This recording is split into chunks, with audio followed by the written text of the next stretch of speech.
आज हमारी इसमें हम आईआर के अंतर्गत जो करंट में चीज़ें रही आईआर में और उन्हीं के बेस पर किस तरीके से प्रीलिम्स में सवाल आते हैं उनको देखेंगे। और जो प्रीलिम्स के पॉइंट ऑफ व्यू जो चीज़ें इंपॉर्टेंट है हमारे वही उसी चीज़ को देखा जाएगा। और देखो ज़्यादातर अगर आपने लास्ट ईयर के पेपर देखे हो एग्जामिनेशन के, चाहे पीसीएस हो या यूपीएससी हो, उसमें आपको अपने आप आपको ट्रेंड पता लग गया होगा कि आईआर के 2-4 सवाल, 4-5 सवाल आते हैं वो किस तरीके से आते हैं प्रीलिम्स में। तो एक तो आपको ध्यान रखना, एक सवाल का जो टाइप होता है, एक तो आता है अंतर्राष्ट्रीय जो संगठन होते हैं जिनसे, एक तो संगठनों से आते हैं सवाल, ठीक है ना। और संगठनों में क्या सवाल आएगा कि सदस्य कौन कौन देश उसके सदस्य है, कौन देश उसका सदस्य नहीं है, इसको लेकर के अगर आप देखोगे तो एक सवाल ऐसे आएगा। इसके बाद एक सवाल होगा घोषणा पत्र से कि कोई डिक्लेरेशन हुआ है, कोई घोषणा पत्र हुआ है, कोई शब्दावली, ऐसी कोई चीज़ आई है आईआर के किसी संगठन के दौरान, वार्ता के दौरान, तो वो भी सवाल है, उसके आने की संभावना रहती है। और तीसरा सवाल रहता है कोई एग्रीमेंट, फेमस एग्रीमेंट हुआ है तो वो किस किन देशों के बीच में हुआ है, बस इतना ही पता होना चाहिए किन देशों के बीच में हुआ है, किससे संबंधित, बस ज़्यादा डिटेल से कोई ज़रूरत नहीं है जाने में, उसमें सिर्फ इतना ही पता होना चाहिए, उससे आपका काम चल जाएगा। तो वो एक एग्रीमेंट है, वो सवाल इसमें आ जाता है, एग्रीमेंट का सवाल। तो इस तरीके के आईआर के सवाल हैं जो इसमें आपको देखने में। इसके अलावा एक सवाल अगर आपको देखेगा तो विभिन्न स्थानों से संबंधित कोई प्लेस है जो इंसिडेंट में रहा आईआर के अंतर्गत, वो आपके लिए इसमें एक इम्पॉर्टेंट हो जाता है। तो उनको ही हम इसमें देखेंगे बस, और उससे ही हमारा काम चल जाएगा। तो सबसे पहले अगर इसके अंतर्गत देखें तो सबसे पहले अगर देखें भारत चीन विवाद, तो अब आपको देते हैं भारत चीन विवाद में अगर आप इस मैपिंग के जाओगे तो ये भी एक इम्पॉर्टेंट चीज़ है कि मैपिंग में जो आपको 4-5 जगह दी हुई है, इनका नॉर्थ टू साउथ या ईस्ट टू वेस्ट इनकी लोकेशन है, वो आपको पता होनी चाहिए। फॉर एग्जांपल अगर देखें तो ये इसमें दिखेगा आपको, जैसे ऊपर दिखेगा आपको देवसांग है, ये ऊपर दिखेगा, ये देवसांग हो गया जो भारत में है, ठीक है ना, अक्साई चीन के पश्चिम की ओर है। इसके बाद इसे दक्षिण में देखोगे आप तो देवसांग के दक्षिण में अगर आपको देखोगे तो गैलवान घाटी दिखेगी आपको। और इसके दक्षिण में और जाओगे तो हॉट स्प्रिंग दिखेगा आपको। उससे और दक्षिण में जाओगे तो आपको पैंगोंग झील दिखेगी, ठीक है ना। और उसके और दक्षिण में और जाओगे तो आपको चुम्मार दिखेगा। तो ये जो चीज़ है आपको ये ऐसे पता होना चाहिए कि अगर आपसे पूछे कि नॉर्थ टू साउथ या साउथ टू नॉर्थ, अगर कौन सा क्रम पहले आएगा, कौन सी लोकेशन कहाँ है। जैसे पिछली बार आपको पता है एक सवाल आया था, देखा होगा आपने गलवान वैली का, कि ये कहाँ पर है, इसकी लोकेशन कहाँ है, अक्साई चीन के पूर्व में, पश्चिम में, ईस्ट में, वेस्ट में, जो भी आपको, तो बस आपको पता होना चाहिए कि अक्साई चीन के ये पश्चिम में है, देखो, ठीक है ना, या हॉट स्प्रिंग के उत्तर में, या देवसांग झील के दक्षिण में, ये आपको पता होना चाहिए इस तरह का। तो इन चारों लोकेशन की स्थिति आपको एक अच्छी तरीके से पता होनी चाहिए, बस इसमें यही इंपॉर्टेंट है। और भारत और चीन के बीच में अगर आपसे पूछा लाइन ऑफ एक्चुअल कंट्रोल किसके बीच है, तो भारत और चीन के बीच में है ये, ठीक है ना। और ये सिक्किम और लद्दाख वाले क्षेत्र में इसको खींचा गया है। इसके अलावा अब आप ऐसे मत जाओ क्या डिस्प्यूट है, कहाँ हो रहा है, कैसे हो रहा है, कोई लेना नहीं। इसके अलावा आपको जो डिस्प्यूट में देखा जाए तो अगर पूछा जाए कि जॉनसन रेखा का संबंध किससे है, ये भी आपसे पूछा जाए तो आपको पता होना चाहिए जॉनसन रेखा का संबंध है वो 1860 में भारत और चीन के बीच में एक सीमा खींची गई थी, उसको जॉनसन रेखा बोलते हैं। और उसके बाद तो भारत तो ध्यान रखना यहाँ मांग करता है जॉनसन रेखा की, भारत कहता है कि जॉनसन रेखा के अनुसार जो सीमा है वो सीमा निर्धारण होनी चाहिए। जबकि बाद में आपको पता है 1947-50 के समथिंग में मैकडोनल्ड रेखा खींची गई थी भारत और चीन के बीच में, तो इसको चीन मानता है कि इसको आधार माना जाए। अगर आप जॉनसन रेखा को मानेंगे तो अक्साई चीन भारत का क्षेत्र हो जाएगा, और मैकडोनल्ड रेखा को मानेंगे तो अक्साई चीन चीन का क्षेत्र में चला जाएगा। तो ये डिस्प्यूट है जॉनसन रेखा और मैकडोनल्ड रेखा को लेकर, तो यहाँ आपको ये पता होना चाहिए कितना सा।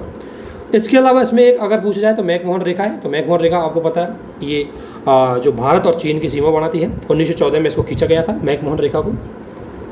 तो ये 3-4 चीज़ें ये आपको पता होनी चाहिए बस, जॉनसन रेखा, मैकडोनल्ड रेखा और मैकमोहन रेखा कहाँ कहाँ पर है और किस किस देश के बीच में इसको खींचा गया है, इससे आपको काम चल जाएगा। सवाल बस डायरेक्ट है, वो इसी तरीके का पूछा जाएगा और कहानी में आपको बिल्कुल नहीं जाना है, ठीक है ना।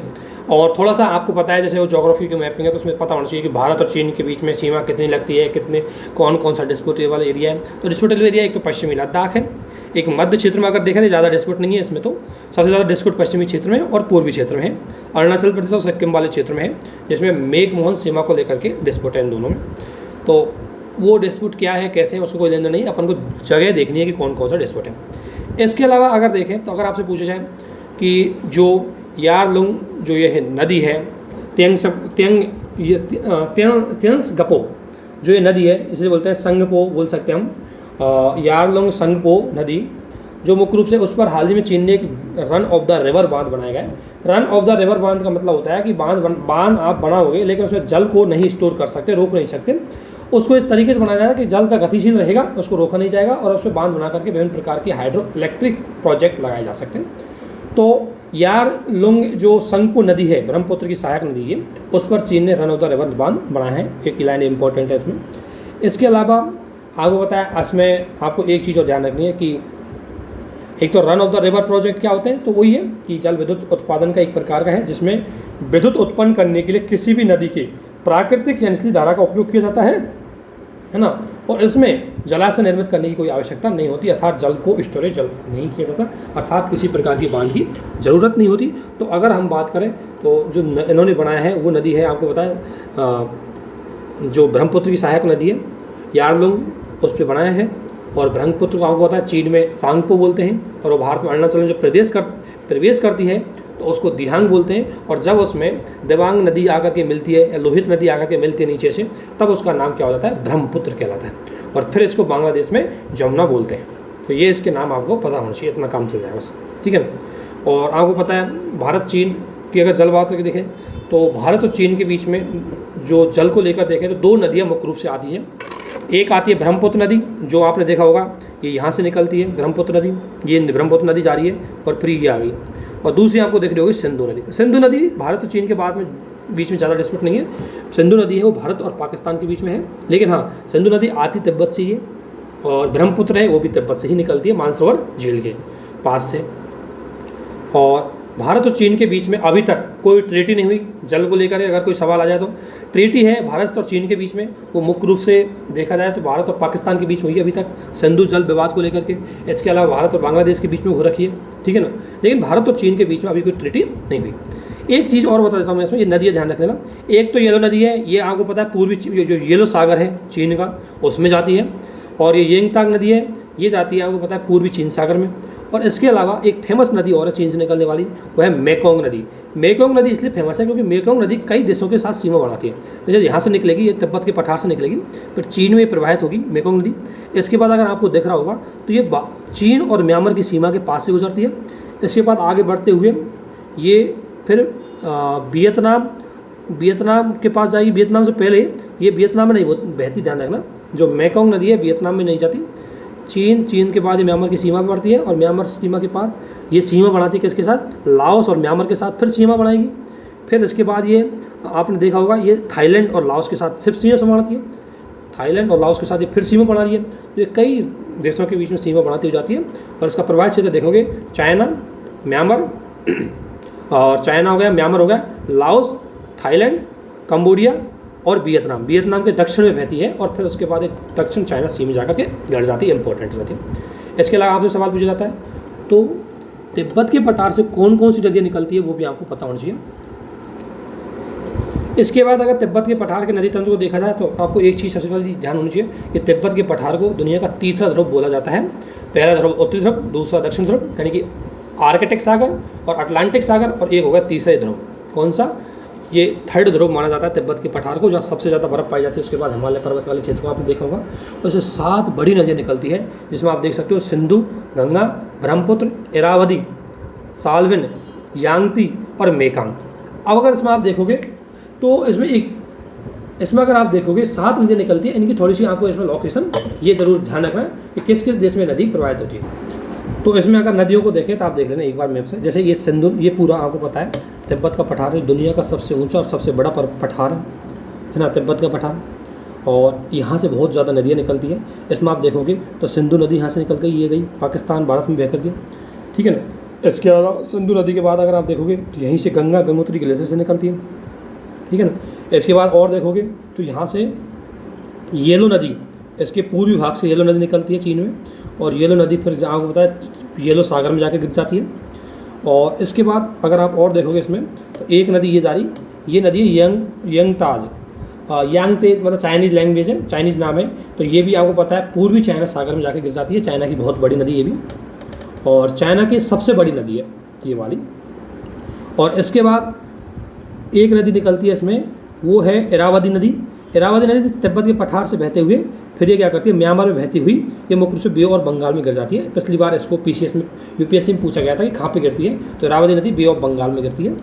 और इसके बाद अगर आपको एक नदी और मिलेगी इसमें, इसके बाद आपको एक नदी आ रही है इसमें, मेकोंग नदी, बहुत फेमस नदी मेकोंग, जो मैंने बता दिया कि ये तिब्बत से निकलती है। मेकोंग नदी तिब्बत से निकलने के बाद मतलब चाइना में बहती है, चाइना के बहने के बाद ये म्यांमार की सीमा पर म्यांमार में जाती है, उसके बाद ये लाओस में जाती है, लाओस के बाद फिर ये थाईलैंड में जाती है, और मतलब वियतनाम और थाईलैंड और लाओस की सीमा पर बहती है।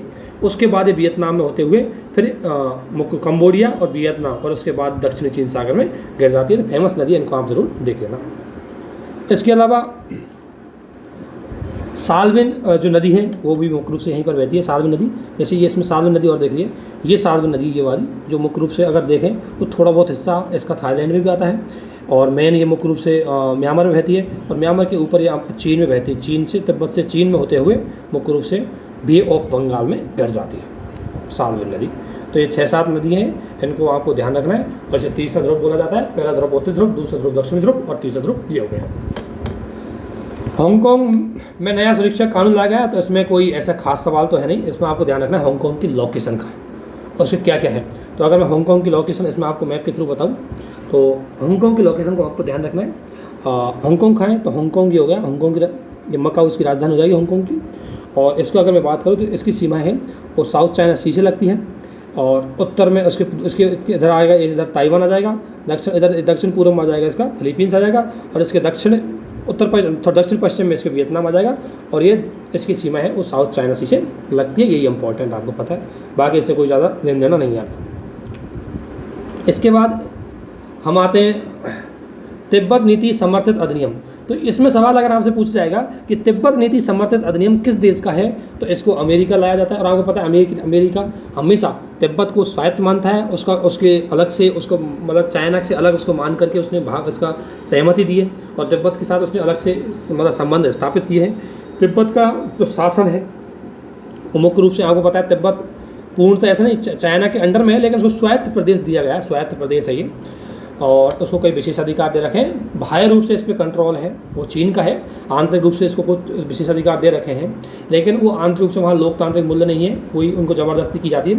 लेकिन तिब्बत नीति के लिए समर्थन किया है, और हाल ही में भारत भी धीरे धीरे तिब्बत नीति का समर्थन करना बदल दिया है। लेकिन आपको इतना ध्यान रखना है कि तिब्बत नीति समर्थन अधिनियम कौन लेके आया, तो USA लेके आया बस, जिसमें USA तिब्बत को मानवाधिकार, पर्यावरण अधिकार, धार्मिक स्वतंत्रता, निर्वासित लोकतंत्र सरकार जैसे विभिन्न विषयों को इसमें संबोधित किया जाएगा। और इससे पहले 2002 में भी ये ऐसी नीति लेके आया था तिब्बत अधिनियम के अंतर्गत, तो USA तिब्बत को सपोर्ट करता है। इसके बाद आपको पता है तिब्बत है वो बहुत ज़्यादा महत्वपूर्ण है। इसके बाद अगर आपको एक चीज़ और पूछी होगी आपने, तो चाइना की एक नीति है कि चाइना तिब्बत को अपना हथेली मानता है हाथ की, और 5 ऐसे क्षेत्र जिनमें जैसे लद्दाख, नेपाल, सिक्किम, भूटान और अरुणाचल प्रदेश, इनको अपनी उंगली मानता है, और इनको चाइना का टारगेट है कि उसका ही हाथ बने पूरा। तो तिब्बत तो उसने ले ली हथेली, लेकिन वो हथेली तब तक पूरी नहीं होगी जब तक उसको उंगली नहीं मिलेंगी। तो इसलिए भारत चाइना की अगर आप साम्राज्यवादी नीति देखोगे तो चाइना इसको बहुत ज़्यादा इसको लेने के लिए बहुत ज़्यादा आतुर है, बहुत ज़्यादा आक्रामक भी है। तो अगर पूछा जाए कि आपसे कि चाइना किन को मानता है, तो 5 लोकेशन आपको बता दीजिए, लद्दाख, नेपाल, सिक्किम, भूटान और अरुणाचल प्रदेश, इनको मानता है। इसके अलावा दलाई लामा का संबंध किससे अगर आपसे पूछा जाए, तो दलाई लामा का संबंध है वो तिब्बत से है, और ये तिब्बती लोगों का धार्मिक गुरु की उपाधि होती है दलाई लामा। तो 14वें दलाई लामा है। तो जब तिब्बत को ऑक्यूपाई किया गया था चीन के द्वारा, और फिर भारत ने बाद में उसको सहमति दे दी, तो उसके बाद ये निर्वासित होकर के भारत में आ गए। तो वो भारत में अभी भी भारत में रहते हैं और यहीं से नीति संचालित करते हैं। इसके बाद भारत और ताइवान की अगर चीज़ देखें, तो इसमें आपको पता रहे कि ताइवान है उसका क्या है और उसका क्या क्या नीति है। अगर इसमें ज़्यादा चीज़ आपको ध्यान नहीं देखनी, इसमें एक तो आपको ध्यान रखना ये कि भारत की एक्ट ईस्ट पॉलिसी और ताइवान की न्यू साउथ बाउंड पॉलिसी। अगर आपसे पूछा जाए, एक्ट ईस्ट पॉलिसी तो आपको पता है भारत की है, जिसका उद्देश्य है कि भारत पूर्वी देश है, जैसे जापान है, ताइवान है, दक्षिण पूर्वी एशिया के जो देश है, इनके साथ अपने संबंध उनको बढ़ाए। तो एक्ट ईस्ट पॉलिसी किसकी है? भारत की। और दूसरा न्यू साउथ बाउंड पॉलिसी किस देश की है? तो आपको पता होना चाहिए ताइवान की है, ताइवान ने चलाई है, जिसका उसका उद्देश्य है कि साउथ के जो देश है उनके जो मतलब दक्षिणी एशिया के जो देश है या जो ताइवान के साउथ के जो देश है उनके साथ अपने संबंध उनको बढ़ा करके अपने निर्यात को आगे से आगे बढ़ाएं। इसके अलावा अगर आपसे पूछा जाए गो साउथ पॉलिसी किसकी है, तो गो साउथ पॉलिसी भी किसकी है? ताइवान की है, और अभी उसको नया नाम दिया गया इसने साउथ बाउंड पॉलिसी। तो ये शब्दावली अगर पूछते जाए किसका संबंध किससे है, तो वो आपको पता होना चाहिए। इतना ही पूछा जाएगा आपसे बस, और इसके अलावा कुछ नहीं पूछा जाएगा। बाकी ये मेंस के पॉइंट ऑफ व्यू हो जाती है कि हम क्या सहमति करनी चाहिए नहीं करनी चाहिए, तो हमारे यहाँ इंपॉर्टेंट नहीं है। इसके अलावा अगर आपसे पूछा जाए तो ताइपे, इंडिया ताइपो एसोसिएशन, तो इंडिया ताइपो एसोसिएशन का संबंध किससे है? तो भारत और ताइवान से है, जिसके अंतर्गत भारत ने ताइवान के साथ गैर आधिकारिक संबंध स्थापित किए थे, और इसी के साथ भारत ने इसके साथ इकोनॉमिक एंड कल्चरल सेंटर है ताइपे में वो स्थापित किया, और ताइपे है वो ताइवान की राजधानी है। इस लोकेशन का वो पता होना चाहिए, ठीक है ना। तो ये आपके लिए बहुत ज़्यादा इंपॉर्टेंट है, इससे ज़्यादा इसमें कोई खास इंपॉर्टेंट नहीं है। हालांकि ध्यान रखना, भारत ने ताइवान को स्वतंत्र देश के रूप में अभी तक मान्यता नहीं दी है, और नहीं इसके साथ कोई रणनीतिक संबंध भारत ने अभी तक स्थापित किए हैं। ऐसा आधार में भारत हमेशा, भारत की जो नीति रही अभी तक वो एक चाइना पॉलिसी की रही, लेकिन अब भारत धीरे धीरे अपनी नीति को आक्रामक करते हुए अब 2 चाइना पॉलिसी पर फोकस करेगा। लेकिन वो पेंस का पॉइंट ऑफ व्यू हो जाता है, उसको अभी यहाँ तक छोड़ देते हैं। प्री के सवाल यहीं से आएंगे, ताइपे किसकी राजधानी है, ताइपे एसोसिएशन कब स्थापित हुआ, और ये जो शब्द देखने को मिलेगा ये हाल ही में समाचार में रहा कि गो साउथ पॉलिसी का संबंध किस देश से है, तो आपको पता होना चाहिए ताइवान से है, या न्यू साउथ बाउंड पॉलिसी का संबंध किससे है, तो पता होना चाहिए ताइवान से। अगर ऐसे सवाल है, वो सवालों की प्रकृति है वो यही रहेगी। इसके बाद हम आते हैं भारत और बांग्लादेश संबंधों में। तो आपको पता है बांग्लादेश के साथ साथ भारत के कौन कौन से उनकी सीमा लगती है, वो आपको पता होना चाहिए। और दूसरी बात, हाल ही में किस देश के 50 वर्ष है स्वतंत्रता के पूर्ण हुए, और आपको पता है वो कौन सा है, भारत और बांग्लादेश है। मतलब आपको पता है बांग्लादेश है उसको आज़ाद कराया भारत ने, जो पहले पूर्वी पाकिस्तान कहलाता था, है ना, और भारत को पाकिस्तान के साथ युद्ध करना पड़ा, और उसके बाद बांग्लादेश है उसका जन्म हुआ। तो बांग्लादेश की स्थापना 1971 में हुई, ठीक है ना, और इस भारत ने 1971 में स्वतंत्र होते ही ऐसे अपने सारे संबंध है वो स्थापित कर लिए। और आपको पता है, थोड़ा सा शब्दावली ध्यान रखना है, ये सवाल आते हैं कि अब किसके साथ व्यापार ज़्यादा है। तो देखो, भारत का अगर बात करें तो बांग्लादेश दक्षिण एशिया में भारत का सबसे बड़ा व्यापारिक भागीदार है। एक तो दक्षिण एशिया में 8 देश आते हैं मुख्य रूप से, जिसमें दक्षिण एशिया का अगर बात हो जाए तो दक्षिण एशिया में आएगा एक तो इंडिया, तो खुद है ही है इंडिया, बांग्लादेश के बाद नेपाल, भूटान, मालदीव, श्रीलंका, पाक, अफगानिस्तान, ये 8 देश है मुख्य रूप से साउथ एशिया के देश आते हैं, जिन्हें सार्क के देश भी है ये। तो ये सार्क के देश हैं, इनमें सबसे बेस्ट भारत का जो व्यापार होता है, व्यापार भागीदार सबसे बड़ा वो बांग्लादेश है। और ध्यान रखना, बांग्लादेश के साथ मुख्य रूप से व्यापार भागीदार के अंदर बांग्लादेश है, इसमें नेगेटिव रहता है, हम बांग्लादेश को निर्यात ज़्यादा करते हैं, तो उसके लिए हम बांग्लादेश को कि बांग्लादेश है उसका व्यापार संतुलन अच्छा हो, तो उसको विभिन्न प्रकार की छूट भी हम प्रोवाइड करवाते हैं। 10 इंटीग्रेटेड चेक पोस्ट है, इंटीग्रेटेड चेक पोस्ट जहाँ से लोग आ सकते हैं, व्यापार बढ़ सकता है, खुली मुख्य रूप से आजादी हो सकती है, उसको बोलते हैं। सीमाओं पर होते हैं 2 देशों की सीमाओं पर, ताकि लोग आ सकते हैं जा सकते हैं उसके माध्यम से। इसके अलावा आपसे पूछा जाता है कि भारत और बांग्लादेश में कौन सा सैन्य अभ्यास होता है, तो संप्रवृत्ति और मिलन सैन्य अभ्यास का संबंध है वो भारत और बांग्लादेश के साथ होता है। ये भी एक इंपॉर्टेंट चीज़ है। आपसे पूछा जाए कि संप्रति और मिलन, ये जो आर्मी एक्सरसाइज की जाती है ये किन 2 देशों के बीच में होती है, तो वो आती है किसके बीच में, भारत और बांग्लादेश के बीच में। इसके अलावा कनेक्टिविटी में लोकेशन आपसे पूछी जा सकती है, लोकेशन आपको पता होना चाहिए। एक कि हल्दीवाड़ी और चल्हाटी ये रेलवे है जो भारत और बांग्लादेश के बीच में, अखोरा और अगरतला रेलवे मार्ग है ये भारत और बांग्लादेश के बीच में, ठीक है ना। इसके अलावा BBI प्रोजेक्ट है, और BBI प्रोजेक्ट में क्या है, तो BBI प्रोजेक्ट मुख्य रूप से एक मोटर यान एग्रीमेंट है, और मोटर यान एग्रीमेंट है जो 2015 में इन्होंने क्या किया, 4 देशों ने मिलकर के किया था। इसमें 4 देश कौन से थे, एक था बांग्लादेश, एक था भूटान, एक था नेपाल और एक था इंडिया। इस मोटर व्हीकल एग्रीमेंट के अंदर ये था कि देखो, अब आपको पता है भारत इन 4 देशों की सीमा आपस में लगती है, तो ट्रक के माध्यम ट्रक है वो एक देश से दूसरे देश में आसानी से जा सकते हैं। तो लेकिन पहले यह था कि अगर कोई ट्रक भारत से जाएगा तो बांग्लादेश की सीमा पे जाते हुए क्या करेगा, उसको यहीं तक जा पाएगा, भारत का ट्रक सिर्फ यहीं तक जाएगा, इसके बाद वो सामान लोड होगा इसमें बांग्लादेश के ट्रक में। तो इससे उसको लोडिंग अपलोडिंग करने में काफ़ी टाइम लगता था, तो इसलिए इनकी फ्री आवाजाही करने के लिए इन्होंने एक एग्रीमेंट कर लिया। लेकिन भूटान इसमें पर्यावरणीय प्रावधानों को देखते हुए भूटान ने बोला कि पर्यावरण प्रदूषण मेरे यहाँ बहुत ज़्यादा होगा, क्योंकि भारत से बहुत ट्रक आएंगे, पॉल्यूशन करेंगे, इसलिए भूटान ने इसमें अपने आप से इसको अलग कर लिया। लेकिन फिर भी अभी तक पूर्णतः ये एग्रीमेंट है अभी प्रैक्टिकली में नहीं हो पा रहा है, और उसका रीज़न है कि भूटान इससे अलग हो गया, लेकिन ये इस पर बातें चल रही है, तो आपको पता होना चाहिए कि BBI प्रोजेक्ट क्या है। दूसरी बात, बांग्लादेश और भारत के बीच में आपको बताया चट्टगाम जगह कहाँ पर है, ये बांग्लादेश में, और मोंगला पत्तन, ये मोंगला पत्तन कहाँ पर है, ये मोंगला पत्तन है, उसके साथ एग्रीमेंट किया जा रहा है, तो ये भारत में मोंगला पत्तन, तो जिसके माध्यम से हम पूर्वोत्तर भारत में अपना क्या कर सकते हैं, कनेक्टिविटी बढ़ा सकते हैं बांग्लादेश के माध्यम से। क्योंकि आपको पता है भारत, अगर आप पूर्वोत्तर भारत को देखोगे तो यहाँ 32 किलोमीटर का जो चिकन नेक भारत का है, जहाँ से भारत नॉर्थ ईस्ट के साथ जोड़ता है। अब मान लें यहाँ कि कभी कैसी टाइम ऐसी हो जाए कि चाइना यहाँ कुछ कर ले, कंट्रोल कर ले, तो फिर हम कैसे नॉर्थ ईस्ट के साथ कनेक्ट कर सकते। इसलिए हम बांग्लादेश के थ्रू हम नॉर्थ ईस्ट में पहुँचना चाहते हैं।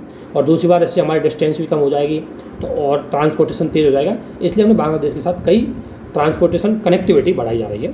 तो ये आपको पता होना चाहिए लोकेशन की कौन कौन के साथ ये कर रहे हैं। इसके बाद बताया, आपको पता है एक 100वां अमेंडमेंट के एक्ट के अंतर्गत 100वां संविधान संशोधन हुआ, उसके अंतर्गत हमने बांग्लादेश के साथ भूमि समझौता था, लैंड बॉर्डर डिस्प्यूट, उसको सेटल कर लिया। 2014 में हमने समुद्री सीमा है उसका डिस्प्यूट को सेटल कर लिया बांग्लादेश के साथ। और पर्यटन क्षेत्र में अगर देखें तो दोनों के साथ अच्छी खासी बॉन्डिंग बनी हुई है। भारत को अपना टोटल चिकित्सा पर्यटन का राजस्व बांग्लादेश से प्राप्त होता है, क्योंकि बहुत लोग बांग्लादेश के भारत में इलाज करवाने के लिए आते हैं। इसके अलावा मैंने बताया था कि ये एग्रीमेंट 2015 में हो चुका था। भारत बांग्लादेश अंतर्देशीय जल पारगमन और व्यापार प्रोटोकॉल एग्रीमेंट है। ये मुख्य रूप से भारत और बांग्लादेश के बीच में 2015 में इसमें हस्ताक्षर हो चुके थे।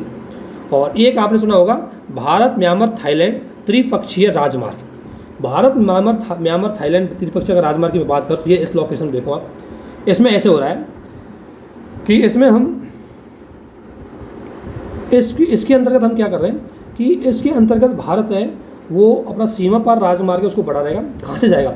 मोरोए जगह है मणिपुर में, वहाँ से हम डायरेक्ट जाएंगे थाईलैंड के माईसोत पर शहर है उसको जोड़ेंगे, और माईसोत शहर है उसको जोड़ेंगे। और इसके बाद मोरे तक पहुँचने के लिए हमें यूज करना पड़ेगा बांग्लादेश का। और भारत, इसमें 3 देश अभी तक शामिल है। भारत मुख्य रूप से भारत, म्यांमार और थाईलैंड।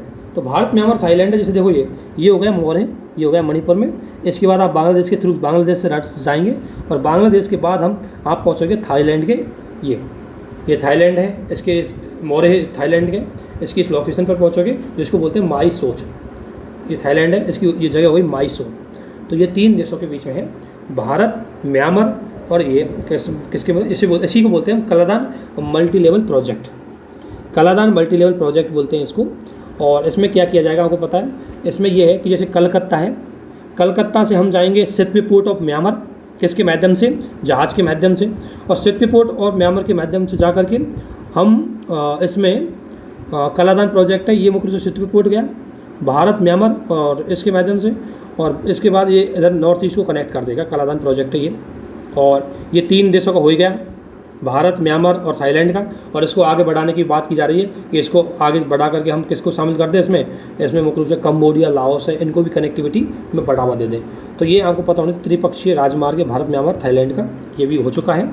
कहाँ से जाएगा? मणिपुर के मोरे से और थाईलैंड के माई सेतु तक जाएगा। तो ये लोकेशन आपको इतनी थोड़ी सी इंपॉर्टेंट पता होनी चाहिए। इसके अलावा भारत और नेपाल के बीच में अगर बात आती है तो भारत और नेपाल के बीच में हाल ही में डिस्प्यूट है। तो वो डिस्प्यूट किस पे है? तो काला पानी, लेफू लेक है ना, और लिम्पिया धोरा, ये सोस्ता, ये 4 जगह हैं जिनको लेकर के भारत और नेपाल के बीच में डिस्प्यूट बना हुआ है। तो ये 4 जगह उत्तराखंड में है और जो भारत के अंतर्गत आती है, ठीक है ना। और इसके अलावा भारत और नेपाल के बीच में जो सीमा का निर्धारण होता है तो एक नदी है काला नदी या काली नदी, उसके द्वारा किया जाता है। तो उसको लेकर के दोनों में है, मतलब उसी को लेकर के सीमा का निर्धारण हुआ था पहले, तो वही ध्यान रखना एक। तो इसके अलावा आपको और नेपाल की सीमा वाली चीज़ों नहीं देखना, और नॉर्मली आपको पढ़ना है कि भारत नेपाल के साथ कितने देशों की कितने राज्यों की सीमा लगती है। तो भारत और नेपाल के बीच में अगर सीमा लगती है तो एक तो लगती है आपको पता है वेस्ट बंगाल की, एक लगती है बिहार की, एक लगती है उत्तर प्रदेश की, और एक लगती है सिक्किम की, नहीं, और एक उत्तराखंड की। भारत की ये 5 हैं जिनकी सीमा है मुख्य रूप से किससे लगती है? नेपाल से लगती है। इसके बाद कुछ सवाल यहाँ से आएंगे कि पंचेश्वर बांध परियोजना किसके देश, किन 2 देशों के बीच में? तो पंचेश्वर बांध परियोजना है वो भारत और नेपाल के बीच में एक विद्युत सिंचाई व्यवस्था है, ठीक है ना। और यह है महाकाली नदी, यह बांध है पंचेश्वर बांध, महाकाली नदी जिसे शारदा नदी के नाम से जानते हैं, पर प्रस्तापित है। और यह नदी भारत में उत्तराखंड और नेपाल के मध्य सीमा का निर्धारण करती है, शारदा नदी। उसी पर क्या बनाया जा रहा है? पंचेश्वर बांध बनाया जा रहा है। इसी को पंचेश्वर बांध प्रोजेक्ट बोलते हैं, जिसके माध्यम से नेपाल को विद्युत दी जाएगी। इसके अलावा और भी एग्रीमेंट है, जैसे शारदा बैराज, टकनपुर बैराज, पंचेश्वर बांध बैराज, ये सारी महाकाली संधि के अंतर्गत आते हैं। और महाकाली संधि है वो मुख्य रूप से भारत और नेपाल के बीच में हुई थी, ये चीज़ भी आपको पता होनी चाहिए। इसके अलावा अन्य प्रोजेक्ट उनको भी मिलाने के लिए कभी दे देते हैं। तो देखो, कर्णाली बहुउद्देशीय परियोजना, कमला और बागमती बहुउद्देशीय परियोजना, सप्तकोशी उच्च बांध परियोजना और सनकोशी भंडारण सह विपतन योजना, ये योजना, ये प्रोजेक्ट है भारत और नेपाल के बीच में चल रहे हैं, इन पे बातें चल रही हैं, कुछ कंप्लीट हो गए हैं, कुछ प्रगति में है। तो ये भी आपको पता होना चाहिए किस तरीके से इनके बीच में हुआ है। इसके अलावा आपको पता है भारत और नेपाल के बीच में पहले संधि हो चुकी थी बहुत पहले 1950 में, जिसके अंतर्गत ये था कि उनको किसी प्रकार का कोई वीज़ा की ज़रूरत नहीं पड़ेगी भारत में आने के लिए, नहीं भारत के लोगों को नेपाल में जाने के लिए किसी प्रकार की वीज़ा की ज़रूरत पड़ेगी। नेपाल के लोग भारत में आकर के कोई भी अकाउंट खुलवा सकते हैं, संपत्ति खरीदने की पूरी सहमति होती है। इतना ही नहीं, यूपीएससी एग्जाम दे सकते हैं, लेकिन 3 सेवाएं उनके लिए अलॉट नहीं होती, आईएफएस, आईएएस और आईपीएस। बाकी अन्य सेवाएं उसको अलॉट हो जाती है ना। तो एक तरह से एक बहुत अच्छा व्यवहार बनाने के लिए संधि की गई थी। इतना ही नहीं, मैत्री संधि 1949 से भूटान के साथ भी हमने कर रखी है और 1972 में हमने बांग्लादेश के साथ भी मैत्री संधि कर रखी है। तो भारत के 3 पड़ोसी देशों के साथ हमने मैत्री संबंध कर रखा है भारत ने, नेपाल, भूटान और बांग्लादेश। इसके बाद आपको पता है गिलगिट बाल्टिस्तान है। तो ये चीज़ आपको पता होनी चाहिए, गिलगिट बाल्टिस्तान कहाँ पर है। तो देखो, अगर आप कश्मीर का ये मैप देखोगे तो आपको पता है रियलिटी में इस कश्मीर के अगर मैप को देखें तो इसी से अपन को चीज़ समझ में आएगी। बस देखो, ये कश्मीर दिख रहा है, जिसको ये भारत का पूरा कश्मीर, जिसका भारत पूरा क्षेत्र पर अपना दावा करता है और है भी ये क्षेत्र। इसमें से ऐसा है कि जब 1948 में युद्ध हुआ तो ये वाला जो क्षेत्र आपको दिख रहा है, ये वाला क्षेत्र चला गया पाकिस्तान के पास कबीलाई आक्रमण के माध्यम से, ठीक है ना। पाकिस्तान में इस क्षेत्र को भी 2 नाम दिया गया। ये उत्तरी पूर्वी वाला जो क्षेत्र था, सॉरी उत्तरी पश्चिम वाला ये क्षेत्र है, इसको नाम दिया गया गिलगिट बाल्टिस्तान। ये अलग क्षेत्र पाकिस्तान के अंतर्गत, जिसको लाइन ऑफ कंट्रोल, और ध्यान रखना ये जो एरिया, ये सीमा जा रही है भारत और पाकिस्तान के बीच में, इसको बोलते हैं लाइन ऑफ कंट्रोल, है ना, LOC। और चाइना और मुख्य रूप से ये सीमा जा रही चाइना और उसके भारत के बीच में, ये होती है LAC, line of actual control, ठीक है ना। और ये हो गई लाइन ऑफ कंट्रोल, ठीक है ना। और इस पूरे एरिया को बोलते हैं, इसमें इसको पूरे एरिया को बोलेंगे POK, यानी कि पाकिस्तान ऑक्युपाइड कश्मीर। पाकिस्तान में इसको पाकिस्तान ने खुद ने इसको 2 भागों में बाइफरकेट कर दिया। इसको तो बोलते हैं गिलगिट बाल्टिस्तान और इसको बोलते हैं आज़ाद कश्मीर। ये वाला हिस्सा है, नीचे वाला हिस्सा, इसको आज़ाद कश्मीर बोलते हैं, ठीक है। और भारत के पास फिर इतना सा एरिया बच गया है, ये जम्मू कश्मीर वाला एरिया बच गया और इधर वाला एरिया बच गया, ये लद्दाख वाला एरिया बच गया। और ये अक्साई चीन है, ये चाइना ने इसको 1965 के युद्ध में हमसे ले लिया गया था। इसके बाद पाकिस्तान ने क्या किया, ये जो क्षेत्र है, ये आपको दिख रहा है इस कलर में, ये क्षेत्र पाकिस्तान का ही था, जिसने पाकिस्तान ने इसको किसको बेच दिया, चाइना को बेच दिया, ठीक है ना। तो इस तरीके से ये मैप है, ये आपको पता होना चाहिए कि कहाँ कहाँ पर कौन कौन सी लोकेशन है। और हाल ही में गिलगिट बाल्टिस्तान है, उस पर पाकिस्तान जिस तरीके से हमने हाल ही में जम्मू कश्मीर पर डायरेक्ट यूनियन टेरिटरी लगाया है, इसी तरीके से पाकिस्तान के ने भी अभी क्या करता है, वहाँ के जो गिलगिट बाल्टिस्तान क्षेत्र है, जो कि बहुत ज़्यादा इंपॉर्टेंट है सामरिक दृष्टि से, रणनीतिक दृष्टि से, और में अपना उसको क्या कर दिया, हाल ही में उस पाकिस्तान के सुप्रीम कोर्ट ने उसको एक अपना एक राज्य संघ, मतलब उसमें शामिल कर लिया गया है 2018 के अंतर्गत। उसको पाकिस्तान का 5वां प्रांत बना दिया गया है और डायरेक्ट कंट्रोल कर लिया पूरी तरह। तो ये चीज़ डिस्प्यूट में रही, इसलिए थोड़ा सा करंट में रहा, लेकिन आपको ये लोकेशन ज़्यादा इंपॉर्टेंट पता होनी चाहिए, ये चीज़ ज़्यादा महत्वपूर्ण है। इसके अलावा इसमें कोई ज़्यादा चीज़ नहीं है। और सियाचिन ग्लेशियर है, वो तो आपको पता है, सियाचिन ग्लेशियर सामरिक दृष्टि से बहुत महत्वपूर्ण है। और चीन CPEC कहाँ से निकलता है अगर आपसे पूछा जाए तो पहली बात तो CPEC क्या है, CPEC क्या है, और चाइना पाकिस्तान इकोनॉमिक कॉरिडोर है। ये मुख्य रूप से अगर आप इस मैप को देखोगे तो ये यहाँ से निकलता है, यहाँ से ऐसे जाता है। भारत ने इसका विरोध किया और ये चाइना के वन बेल्ट वन रोड जो प्रोजेक्ट है उसका ही भाग है। और भारत ने इसलिए इसका विरोध किया क्योंकि ये भारत के POK क्षेत्र से जाता है, जो भारत की संप्रभुता का उल्लंघन है, तो इसलिए भारत इसका विरोध करते हैं CPEC का। लेकिन ध्यान रखना, ये CPEC पाकिस्तान और चाइना के बीच में एक इकोनॉमिक कॉरिडोर बनाया जा रहा है जो भारत के POK से गुजरता है। यही चीज़ यहाँ तक इम्पोर्टेंट थी। इसके बाद अगर भारत और भूटान की बात अंतर देखें तो विभिन्न प्रकार की जल विद्युत परियोजना भारत भूटान के अंतर्गत चल रही हैं। तो उसमें कौन कौन सी विद्युत परियोजना है वो आपके लिए बहुत ज़्यादा इंपॉर्टेंट है, क्योंकि उनका सवाल भी आता है। तो अगर आपसे पूछा जाए खोलो गचू परियोजना किन 2 देशों के बीच में है, तो खोलो गचू परियोजना भूटान और भारत के बीच में है, एक विद्युत परियोजना है।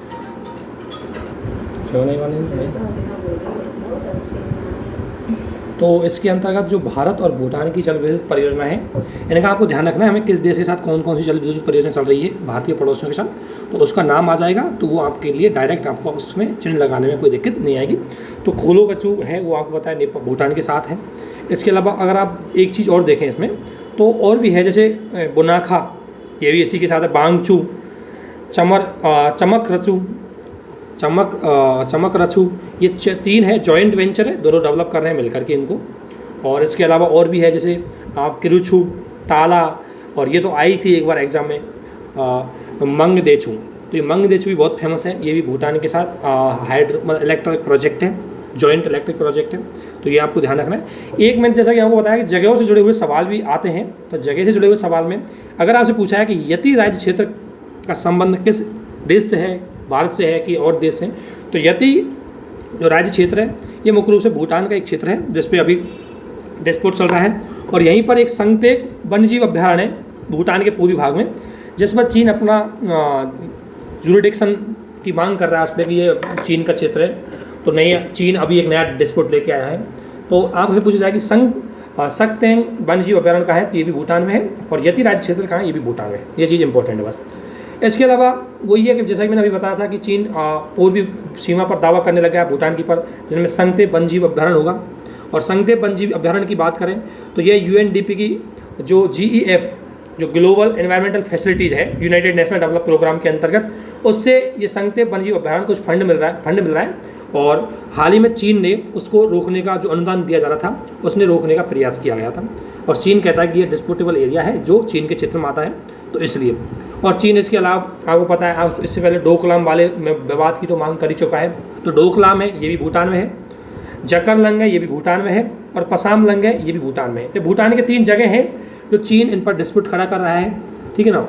ये आपको दिख रहे होंगे, जकरलंग, पसामलंग और डोकलाम, ये 3 एरिया है जो भूटान में है और जिन पे चीन अपना दावा कर रहा है और बहुत ही डिस्प्यूटेबल है। वो अब एक नया विवाद क्रिएट कर दिया उसने। अभी पहले तो उसका डोकलाम पर था, हाल फिलहाल में उत्तरी पूर्वी जो सीमा है, जो भूटान की उत्तरी सीमा है, इस पर भी नया विवाद खड़ा कर दिया। तो ये जगह इनका नाम जरूर आपको ध्यान रखना। चिकन नेक तो आपने सुना होगा, चिकन नेक भारत का वह गलियारा है जिसे सिलीगुड़ी गलियारे के नाम से देखा जाता है। ये भारत को नॉर्थ ईस्ट से जोड़ता है और ये 32 किलोमीटर लंबा गलियारा है। और यहीं पर आपको पता है, ये अगर देखना होगा तो ये गलियारा यहाँ पर जा रहा है और इधर ये हो गया डोकलाम का वाला इसको वो बोलते हैं ट्राई जंक्शन बोल सकते हैं डोकलाम वाले पठार को, जो भारत भूटान चीन की सीमा पर पड़ता है। और चिकन नेक हमारे लिए बहुत ज़्यादा इंपॉर्टेंट है और चीन की नज़र भी इसी पर रहती है ताकि भारत को नॉर्थ ईस्ट से एक तरह से आइसोलेट कर दिया जाए।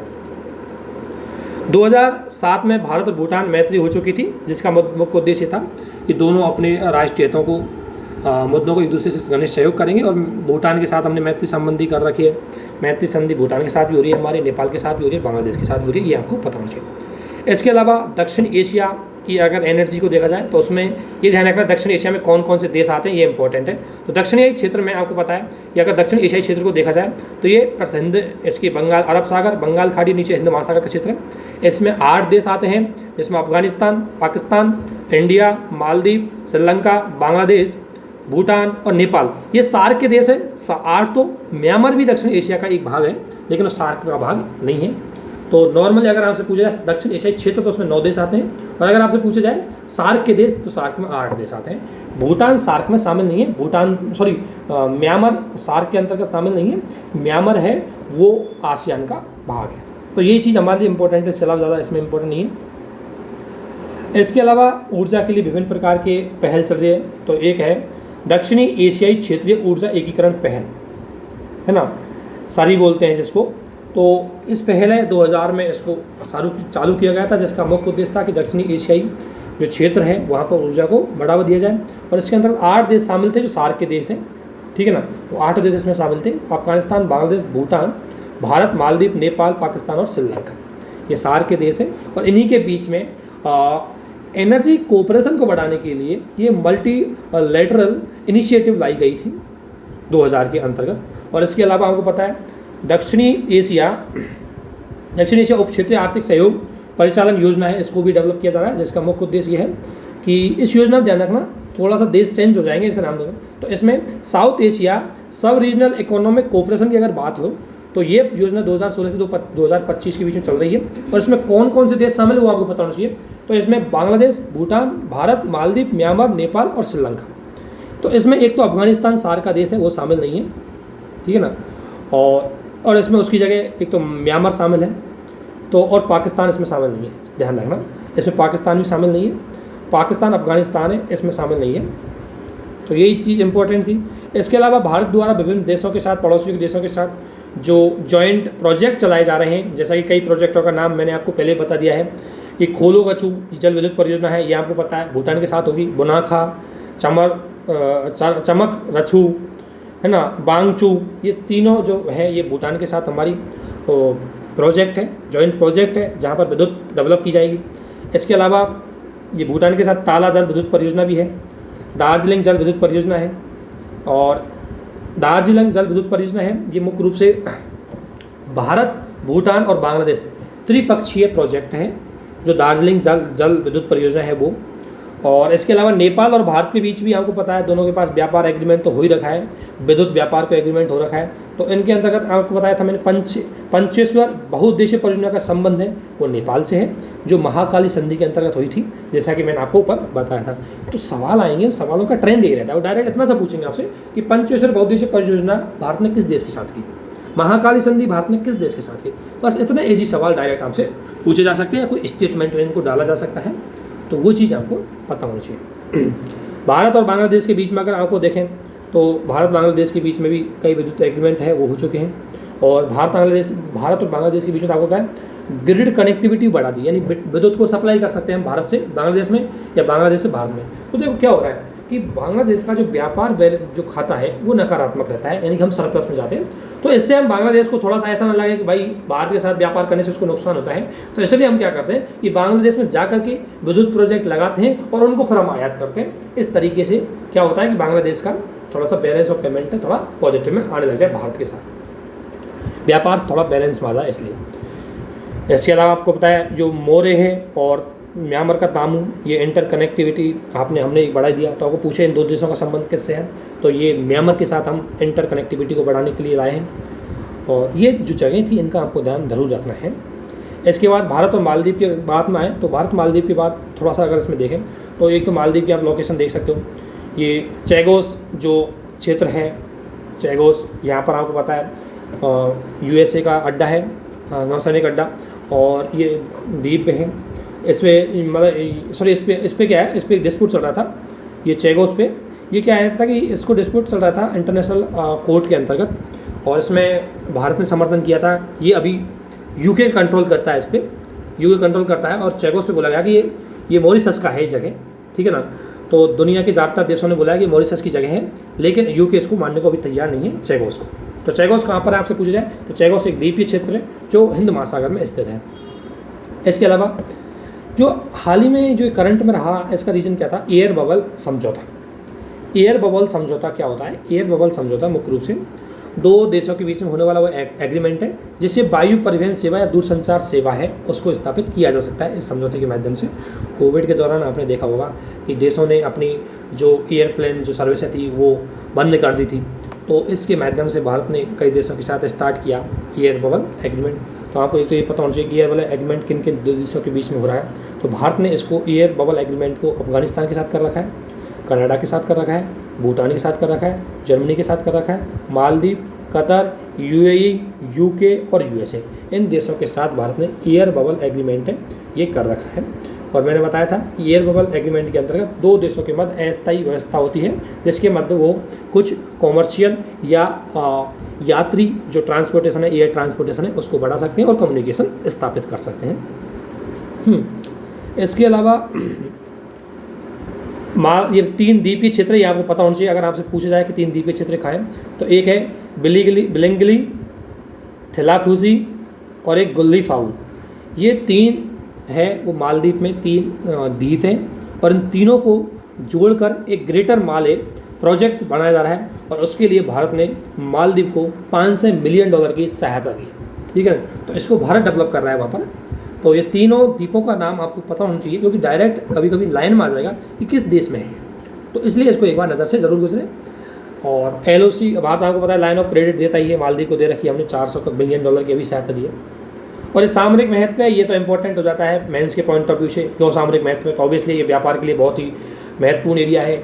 और आपको पता है हिंद महासागर में भारत का जो व्यापार है वो अगर वस्तुओं के आधार पर देखें तो 97% जो व्यापार होता है वस्तुओं का वो भारत का हिंद महासागर से होता है, और मूल्य का लगभग 75% जो अंतर्राष्ट्रीय व्यापार होता है भारत का वो भी हिंद महासागर से होता है। और हिंद महासागर भारत के लिए बहुत ही ज़्यादा इंपॉर्टेंट हो जाता है इस आधार पर। इसके अलावा इसमें जो प्री के लिए बहुत ज़्यादा इंपॉर्टेंट है, अगर आपसे पूछा जाए कि ऑपरेशन कैक्टस, तो ध्यान रखना ऑपरेशन कैक्टस क्या है कि 1988 में मालदीव में सत्ता परिवर्तन कर दिया गया था, सत्ता परिवर्तन कर देने का परिवर्तन करने का प्रयास किया जा रहा था।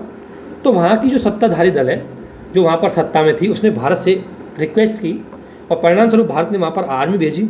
ऑपरेशन कैक्टस के अंतर्गत वहाँ के जो आर्मी है उसको क्या किया, मतलब वहाँ की जो सत्ता थी उसको बनाए रखने में सहायता दी। आपने देखा होगा कुछ टाइम पहले श्रीलंका में ऐसा हुआ था और मालदीव में ऐसा हुआ था। तो कुछ टाइम पहले शायद मालदीव या श्रीलंका में से जगह ऐसा हुआ था कि वहाँ पर भी सत्ता परिवर्तन का प्रयास किया था, मतलब विपक्ष को दबा दिया जा रहा था।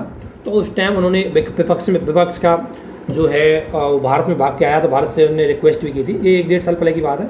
तो भारत ने उस टाइम मना कर दी, क्योंकि भारत का मानना है कि हम सहायता तब करेंगे जब वहाँ की सरकार हमसे अगर कोई सत्ताधारी दल अगर हमसे रिक्वेस्ट करेगा तो, क्योंकि विपक्ष है वो सरकार का भाग नहीं होता और इसलिए भारत उसके आंतरिक मामला हो जाता है, इसलिए भारत उसमें हस्तक्षेप नहीं करता। तो ऑपरेशन कैक्टस के अंतर्गत भारत ने मालदीव में सैन्य सत्ता स्थापित की जा रही थी उसके प्रयास को विफल कर दिया और वहाँ पर लोकतंत्र बनाए रखने का प्रयास किया और उसमें भारत सफल भी रहा। तो वो चीज़ अलग हो जाती है, लेकिन आपको ध्यान रखना अगर ऑपरेशन कैक्टस की बात आए तो ये मालदीव से संबंध है इसका भारत के साथ। और इसके अलावा भारत और मालदीव के बाद एक सैन्य अभ्यास होता है जिसे बोलते हैं एक्विवेरियन युद्धाभ्यास। और ये एक्विवेरियन युद्धाभ्यास है, ये नौसैनिक अभ्यास है भारत की सेना और मालदीव की सेना के बीच में। और इसको एक्विवेरियन युद्धाभ्यास, इसका ध्यान रखना। इसका एक्विवेरियन का मतलब होता है मालदीवी भाषा में मित्र। इसके अलावा अफगानिस्तान इस हाल फिलहाल में बहुत ज़्यादा न्यूज़ में रहा है, क्योंकि वहाँ पर आपको पता है तालिबान का शासन आ चुका है। लेकिन क्या क्या डेवलपमेंट किया भारत ने, क्या करना चाहिए, नहीं करना चाहिए, कैसे हमें भारत में कौन कौन से स्टेप उठाने चाहिए, तालिबान के साथ संबंध बनाने नहीं बनाने, ये सारे पॉइंट हैं वो मेंस के पॉइंट ऑफ व्यू से, मेंस के पॉइंट और इंटरव्यू के पॉइंट ऑफ व्यू से इंपॉर्टेंट है, उनको यहाँ डिस्कस नहीं करेंगे। वहाँ के जो फैक्ट है उनको हम देखेंगे। तो उसमें अगर आपको देखें तो हम चाहवार पोर्ट आपको पता है कहाँ पर है, ये ईरान में है और इसके माध्यम से हम भूटान, आपको पता है अफगानिस्तान एक लैंडलॉक देश है, तो उसमें हम पहुँचना चाह रहे थे, तो उसके माध्यम से हम पहुँचे भी हैं। और इसके अलावा आपसे पूछा जाए सलमा डैम है, ये अफगानिस्तान में सलमा डैम, ठीक है ना, सलमा डैम है वो अफगानिस्तान में, जिसको भारत ने डेवलप किया है। भारत ने वहाँ की पार्लियामेंट है उसको भी स्थापित किया है। इसके अलावा भारत ने वहाँ एक रोड बनाया है जेरांज डेलाराम रोड, ठीक है ना, जो ईरान की बॉर्डर से अफगानिस्तान के मध्य तक जाता है, ठीक है ना, ये इंपॉर्टेंट है एक तो ये सवाल इससे बनेंगे, बस ज़्यादा नहीं बनेंगे। और इसके अलावा जो मैं बता रहा था आपको लोकेशन से संबंधित, तो ये विभिन्न प्रकार की लोकेशन या प्रोजेक्ट दिए हुए हैं और कहाँ कहाँ पर क्या क्या प्रोजेक्ट चल रहा है। तो नेपाल की प्रोजेक्ट है, ये आपको अभी देखा ही हमने, पंचेश्वर प्रोजेक्ट है, और एक मोतिहारी अमालोक कुंज मतलब एक तेल लाइन प्रोजेक्ट चल रही है, ये भारत और नेपाल के बीच में हुई है, ठीक है ना। इसके अलावा ये हो गया 2 प्रोजेक्ट चल रहे हैं मुख्य रूप से। तो नेपाल के साथ हमारे मुख्य रूप से 2 प्रोजेक्ट बहुत अच्छे चल रहे हैं, मैंने बताया था, एक तो पंचेश्वर मल्टीपर्पज़ प्रोजेक्ट, ठीक है ना, और दूसरा मोतिहारी अमालोक गुंज पेट्रोलियम पाइपलाइन प्रोजेक्ट। ये मुख्य रूप से भारत और नेपाल के बीच में दोनों प्रोजेक्ट हैं। अगर हम म्यांमार की बात करें बर्मा की, तो कलादान मल्टी मॉडल ट्रांजेक्ट प्रोजेक्ट एक तो ये है ना। दूसरी बात India Myanmar Thailand trilateral project जो मैंने आपको बताया था, ये प्रोजेक्ट है, ये मुख्य रूप से म्यांमार के साथ चल रहे हैं, इसमें म्यांमार के साथ भागीदारी है हमारी। अगर हम भूटान की बात करें तो भूटान को आपको बता ही दिया मैंने, जैसे ये मेघदेचू अभी बताया था मैंने, हाइड्रो इलेक्ट्रिक प्रोजेक्ट है, ये हमने भूटान के साथ किया है। इसमें क्या मैप के थ्रू उनको समझा दिया, एक बार और देख रहे हैं। इसके अलावा मैंने बताया था ग्रेटर माले वाला अभी 3 द्वीपों को जोड़कर भारत जो डेवलप करेगा वो भारत इसके साथ कर रहा है। और एक high impact community development project, देखो high impact community development project वो प्रोजेक्ट होते हैं जिससे समाज के ढांचे पर बहुत प्रभाव पड़ा है, चाहे उसके हम हेल्थ, ये प्रोजेक्ट मुख्य रूप से किस पे होते हैं, हमने हेल्थ पे काम किया है अगर दूसरे देश के में, अगर हमने उसकी एजुकेशन पे काम किया है, ठीक है ना, अगर वहाँ के लोगों के जीवन स्तर को सुधारने के लिए काम किया है, तो वो प्रोजेक्ट आते हैं high impact community development project की श्रेणी में। तो वो हम मालदीव में काम कर रहे हैं उस पर। बांग्लादेश के अगर साथ देखें हमने, तो मैंने बताया रेल लिंक, 5 रेल लिंक है बांग्लादेश के साथ, 5-6 रेल लिंक हुए, लेकिन उसमें फेमस है एक तो अखोरा अगरतला रेल लिंक, ये बांग्लादेश और अगरतला आपको पता है भारत में है। तो अखोरा त्रिपुरा की राजधानी अगरतला, तो अखोरा अगरतला हो गया। और एक खुलना मंगला, ये हो गया मैत्री थर्मल पावर प्लांट, ये किसके साथ है, बांग्लादेश के साथ है। श्रीलंका का देखें भारत श्रीलंका में क्या काम कर रहा है, तो श्रीलंका में एक द इंडियन हाउसिंग प्रोजेक्ट चल रहा है, उस पर बात काम कर रहा है। और साथ ही कोलंबो है, कोलंबो के अंतर्गत एक कंटेनर टर्मिनल का डेवलप किया जा रहा है और उसमें भारत और जापान दोनों मिल करके कोलंबो में काम कर रहे हैं, ठीक है। तो ये चीज़ें आपको पता होनी चाहिए कि किस देश के साथ हमारा कौन कौन सा प्रोजेक्ट चल रहा है, तो वो डायरेक्ट सवाल पूछ लिए जाते हैं। इसके अलावा जगह का नाम आएंगे, आपसे पता है बहुत फेमस जगह, तो अगर देखें तो कहाँ कहाँ पर कौन सी जगह स्थित है, तो वो इसमें देखी जाएगी। जैसे भाषण चार द्वीप बहुत करंट में रहा है। ये भाषण चार द्वीप बंगाल की खाड़ी में है, बांग्लादेश के कंट्रोल में है, और यहाँ पर बांग्लादेश ने जो रोहिंग्या शरणार्थी आए थे उनको शरण दी है इस द्वीप पर। फिर इसके बाद आपको पता है चट्टगाम जो पोर्ट है ये बांग्लादेश में है, चट्टगाम पोर्ट, ठीक है ना। और यहीं से भारत क्या करेगा, इस पोर्ट्स के माध्यम से कोलकाता से चट्टगाम और चट्टगाम से अगरतला जाएगा भारत, ठीक है ना। उसके बाद सहतूत बांध ये अफगानिस्तान में है। भारत ने इस बांध का निर्माण काबुल नदी की सहायक नदी पर किया है। तो भारत ने 2 बांध है वो अफगानिस्तान में बनाए हैं, जिसमें एक बांध हो गया सहतूत बांध। तो भारत ने एक तो सहतूत बांध और सलमा बांध, ये 2 बांधों का निर्माण अफगानिस्तान में किया है। इसके अलावा आपको पता है अखोरा ये बांग्लादेश में, अगरतला भारत में है, जिसके माध्यम से ये पूर्वोत्तर क्षेत्र को हम कनेक्ट करेंगे। और कलेवा यज्ञी सड़क की अगर बात करें तो भारत म्यांमार थाईलैंड के बीच में एक त्रिपक्षीय राजमार्ग है। तो ये चीज़ आपको पता होनी चाहिए, बहुत करंट में रहती है चीज़ें। इसके अलावा जो विद्युत परियोजना है वो जैसे लुहरी प्रोजेक्ट है, ये किसके साथ है, तो लुहरी प्रोजेक्ट भारत का हिमाचल प्रदेश में है सतलज नदी पर। इसके अलावा कोहाला ये पीओकी में है, जो चीन द्वारा झेलम नदी पर डेवलप किया गया है इसको, ठीक है ना। आज़ाद पट्टन है ये सीपैक में है, चीन द्वारा झेलम नदी पर इसको भी डेवलप किया गया है, ठीक है ना। रतले ये जम्मू कश्मीर में है, चेनाब की एक सहायक नदी है किश्तवाड़, चेनाब नदी पर बनाया गया है, चेनाब नदी पर बनाया गया है रन ऑफ द प्रोजेक्ट। तो रतवे है जम्मू कश्मीर में है, चेनाब नदी पर। धौलासिद्ध प्रोजेक्ट है ये ब्यास नदी पर है, ठीक है ना। तो ये जल विद्युत परियोजना है जो बहुत ज़्यादा फेमस रही, तो इनका आपको पता होना चाहिए। इसके अलावा आता है हिंद प्रशांत महासागर क्षेत्र।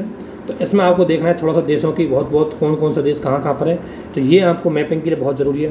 जैसे अगर आपसे देखा जाए कि साउथ चाइना सी बहुत ज़्यादा हाईलाइट में रहता है, तो किस किस देश से इसकी सीमा लगती है ये आपको पता होना चाहिए। तो अगर बात करें तो हांगकांग को अगर देश माने तो हांगकांग की भी लगती है, और ताइवान की लगती है, चाइना की लगती है, वियतनाम की लगती है, ठीक है ना। इसके अलावा अगर बात करें साउथ चाइना सी से थाईलैंड भी हो जाएगा, क्योंकि जो गल्फ ऑफ थाईलैंड है ये भी साउथ चाइना सी का ही भाग है ना। मलेशिया होगा, ठीक है ना, और इंडोनेशिया हो गया। इसके बाद ये ब्रुनेई हो गया, ये बहुत फिलीपींस हो गया। इनकी सीमा है मुख्य रूप से किससे लगती है, दक्षिणी चाइना सी है उससे लगती है। फिलीपींस सी है, ये आपको पता है फिलीपींस के उत्तर पूर्व में है, और ये प्रशांत महासागर का भाग है।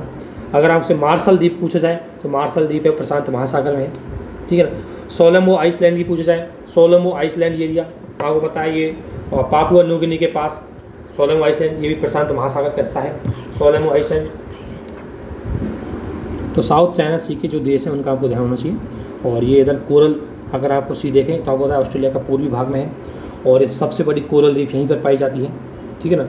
और इसके बाद अगर और सागर देखें तो ईस्ट तिमोर हुआ, बेंडा सागर है ना, सेलेवेस सागर है, ठीक है ना। ये इनकी कभी कभी नॉर्थ टू साउथ आपसे पूछी जाए लोकेशन, तो ये आपको पता होना चाहिए थोड़ा सा। कोरो सी ये फिजी के दक्षिण में है ना। फिजी पूछा जाए, फिजी खाएँ तो ये आपको पता है द्वीपीय देश है ये, जो प्रशांत महासागर दक्षिणी प्रशांत महासागर का हिस्सा है, ठीक है ना। तो ये थोड़ा सा आपको लोकेशन है ध्यान रखनी है। निकोबार आइलैंड आपको पता होगा, Andaman sea, Andaman island, bay of Bengal, Arabian sea, तो ये आपको चीज़ें पता होनी चाहिए। और आपको पता है हिंद प्रशांत महासागर क्षेत्र में जो रणनीति है हिंद प्रशांत महासागर क्षेत्र की, तो अभी तक फ्रांस ने वहाँ पर फ्रांस पहला यूरोपियन राष्ट्र था, फ्रांस पहला यूरोपियन राष्ट्र था जो अभी हाल ही में उसने अपनी इंडो पैसिफिक पॉलिसी बनाई है, स्ट्रेटजी रणनीति बनाई है। और इसके बाद जर्मनी एक दूसरा देश है जिसने हिंद प्रशांत महासागर क्षेत्र में अपनी भूमिका बढ़ाने के लिए अपनी एक रणनीति बनाई है। नहीं तो ज़्यादातर यहाँ पर हिस्सेदारी आपको पता है यूएस है ही यहाँ पर स्थापित, तो इसलिए ये चीज़ें थोड़ी सी, इसलिए इसमें यही चीज़ इंपॉर्टेंट है। और एक आपको पता है कि भारत ने इंडो पैसिफिक ओशन इनिशिएटिव की शुरुआत की गई थी भारत ने पूर्वी एशियाई शिखर सम्मेलन में। अब आपको पता होना चाहिए पूर्वी एशियाई शिखर सम्मेलन में कौन कौन से देश हैं, तो बता देंगे आपको कौन कौन से देश इसमें शामिल है। और इसमें कुल मिलाकर के भारत ने इनिशिएटिव के अंतर्गत ये था कि हिंद प्रशांत महासागर के क्षेत्रों के जो देश है इनके बीच में समुद्री सुरक्षा हो, समुद्री पारिस्थितिकी तंत्र अच्छा हो, संसाधनों का बेटर यूज करें। देखो सहयोग यही होगा, समुद्र में होगा, आपदा के लिए होगा, प्रौद्योगिकी के लिए होगा, तो वो चीज़ तो नहीं पूछी जाएगी किस किस में सहयोग बढ़ रहा है, लेकिन कौन कौन से देश उसमें शामिल है इसको पूछा जा सकता है। तो पूर्वी एशियाई शिखर सम्मेलन इसमें बताऊंगा आपको कौन कौन से देश आते हैं, तो वो देशों का नाम आपको ध्यान रखना है। इसके अलावा हिंद प्रशांत महासागर आसियान का दृष्टिकोण क्या है, तो या तो अभी ध्यान रखना, इसको ज़्यादा इंपॉर्टेंट नहीं है। इसके अलावा इसमें कोई इतनी ज़्यादा खास नहीं है, लेकिन जो हिंद प्रशांत महासागर का जो क्षेत्र है आपको पता है, अगर पूरा इसका विस्तार देखोगे हिंद प्रशांत महासागर का, तो ये अफ्रीका का पूर्वी भाग और हिंद महासागर क्षेत्र हो गया, और इधर प्रशांत महासागर का ये पूरा भाग है, ये हिंद प्रशांत महासागर क्षेत्र में आता है।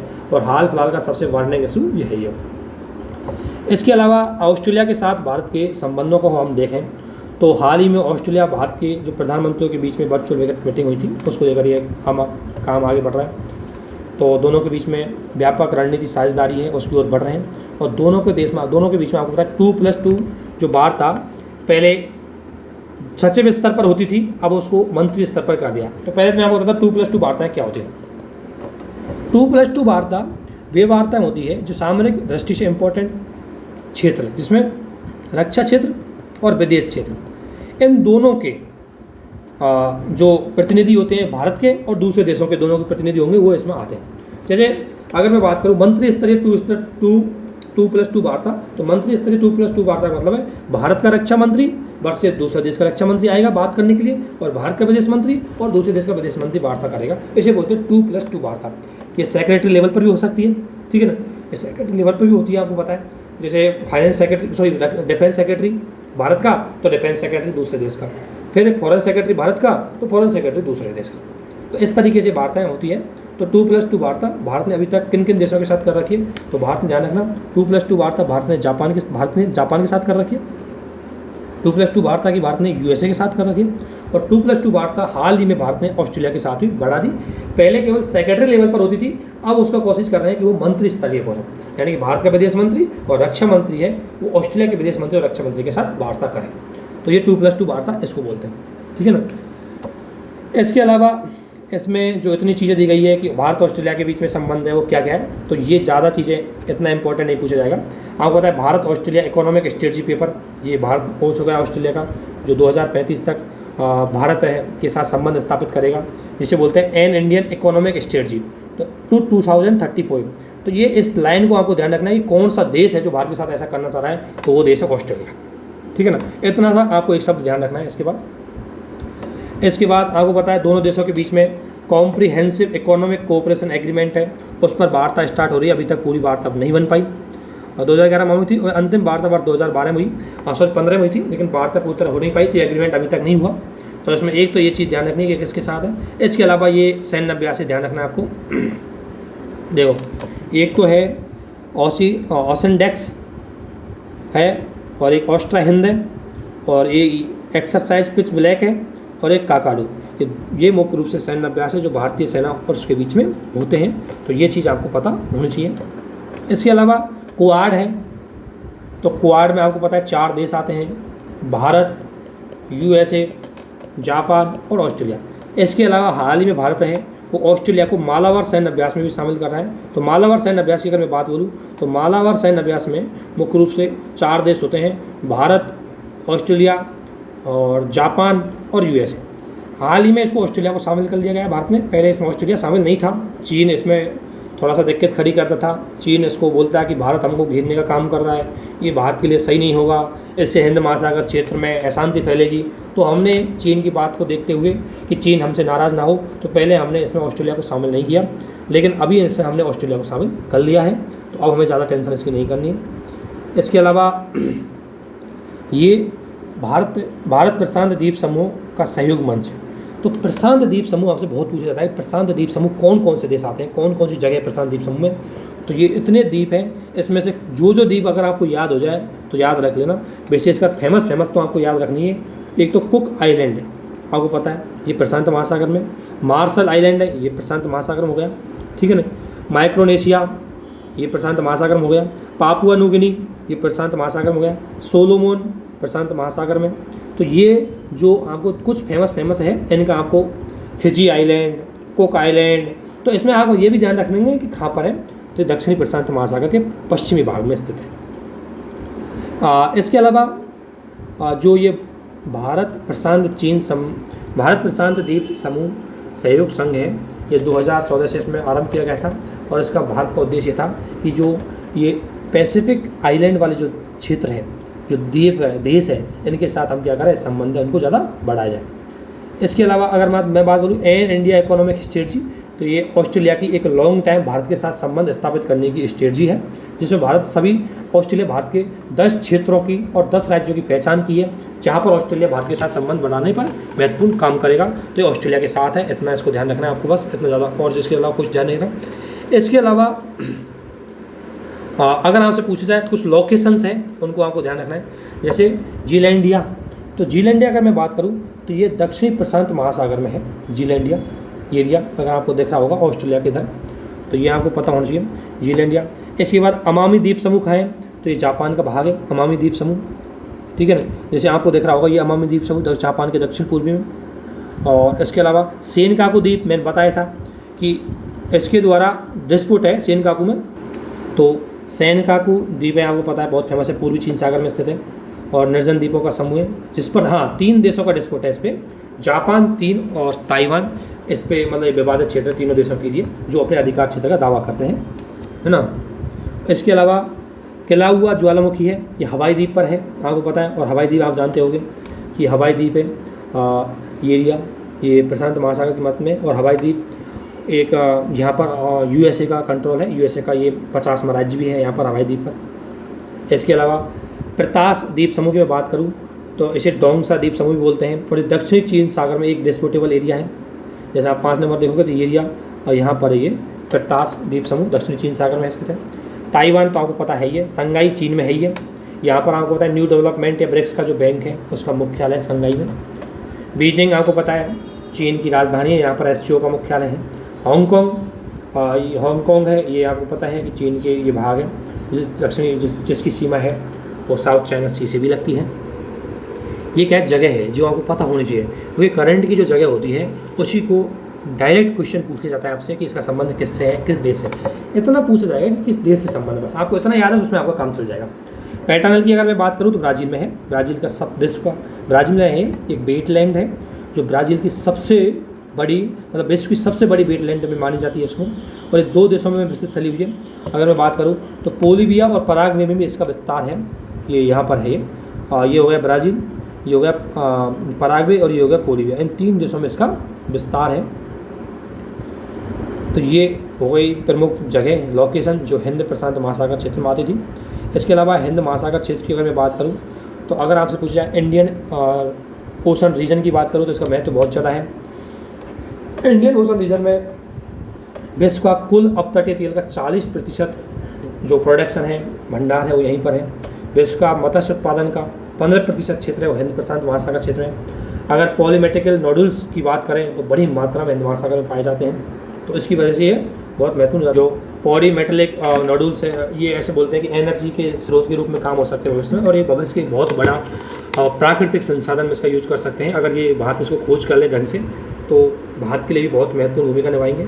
इसके अलावा हिंद महासागर में अगर आप देखें तो हिंद महासागर नौसेना संगोष्ठी, तो ये मुख्य रूप से हिंद महासागर क्षेत्र से लगने वाले जो देश हैं और पश्चिमी प्रशांत महासागर से लगने वाले जो देश हैं मतलब तो उन क्षेत्रों का एक महासागर देश है, उनका एक नौसैनिक संगोष्ठी यहाँ पर होती है, और उसका मुख्य उद्देश्य यह है कि नौसेनाओं के मध्य संघर्ष से समुद्री सहयोग है वो बढ़ाया जाए। इंडियन ओशन रिम एसोसिएशन, ये भी मुख्य रूप से इंडियन ओशन में आने वाले देशों के बीच में समुद्री सुरक्षा, व्यापार, सांस्कृतिक प्रोत्साहन, पर्यटन को बढ़ावा देने के लिए है। इसके अलावा बात करूँ मैं ये मानवीय सहायता और आपदा राहत जो HADR ऑपरेशन है, भारत ने हिंद महासागर क्षेत्रों के लिए मुख्य रूप से जो बड़ी त्रासदी की स्थिति से रहती है तो उनसे भी मुख्य रूप से उनको सहायता देता है भारत वहाँ के नागरिक को बचाने के लिए, तो उसके लिए भारत ने चलाई है। मैरीटाइम डोमेन अवेयरनेस की बात करूँ तो भारत ने हिंद महासागर में चलाई है, ठीक है ना। तो ये चीज़ आपको पता होनी चाहिए कहाँ कहाँ पर चला रहा है। वाइड शिपिंग एग्रीमेंट, ये भारत ने मुख्य रूप से ये जो कॉमर्शियल जो शिप होते हैं जो व्यापार के लिए जाते हैं, एक तो होता है आर्मी के शिप, एक होते हैं कॉमर्शियल शिप। तो कॉमर्शियल शिपिंग के लिए डेटा इन्फॉर्मेशन करने के लिए, डेटा को शेयर करने के लिए ये वाइड शिपिंग एग्रीमेंट भी भारत ने किया है यहाँ पर हिंद महासागर क्षेत्र में। इसके अलावा कुछ जो देश कौन कौन से हैं इसमें, तो अगर आपसे पूछा जाए इंडियन ओशन रिम एसोसिएशन में कौन कौन से देश हैं, तो पहली बात तो ये एक अंतर सरकारी संगठन है, 23 देश इसमें शामिल है, 9 वार्ता भागीदार के माध्यम से ये इसमें 9 वार्ता भागीदार भी है। अब 23 देश कौन कौन से हैं, तो मैपिंग के थ्रू अगर आप लगाओगे तो जिनकी सीमा हिंद महासागर से लगती है वो सारे देश इसमें होंगे। Australia, Bangladesh, Comoros, Bharat, Indonesia, तो इनको एक बार आप सभी हिंद महासागर का जो मैप है उसमें इनकी लोकेशन है उसको देख लो, आपको पता लग जाएगा कौन कौन से देश इसमें आएंगे। इसके बाद आता है इंडियन ओशन कमीशन, ये भी एक इंटर गवर्नमेंट संगठन है। ऐसे मुख्य रूप से 5 देश आते हैं, ये आपको दिख रहा होगा। देखो कितना अच्छी चीज़ें इस मैप में आपको दी हुई है, तो ये आप देख लेना, ये लोकेशन भी आपको देखनी है एक बार। तो एक तो इंडियन ओशन रिमर्स, जो इंडियन ओशन कमीशन है, इसमें 5 द्वीपीय देश हैं वो आते हैं।